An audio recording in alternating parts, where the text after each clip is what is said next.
انت عارف ايه؟ السنة عدت وعدت بسرعة، بس في حاجة ما عدتش مع الوقت. مشاكلك القديمة لسه بتطاردك، لسه بتظهر لك في أحلامك، ولسه بتشدك لورا. أنا قصيتي معاك النهاردة مش صدفة، الكروت قدامي مش بتهزر. شايفة إنك حاولت تبدأ من جديد، حاولت تقفل صفحات قديمة، بس في حاجة ناقصة.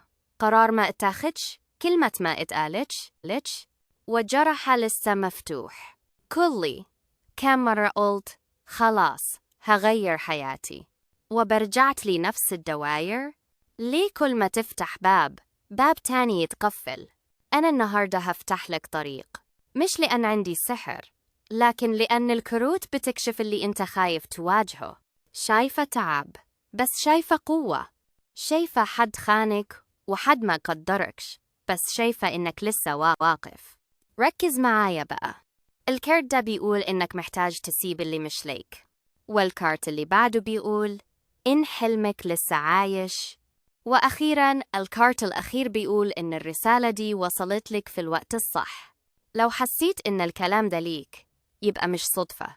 أنت تأخرت كتير، بس لسه عندك فرصة. اقعد، اسمع للآخر، وخلي نفسك صادقة مع قلبك. عايز تكمل زي ما أنت، ولا مستعد تبدأ صفحة جديدة؟ أنا مستنياك، والقدر مستني قرارك.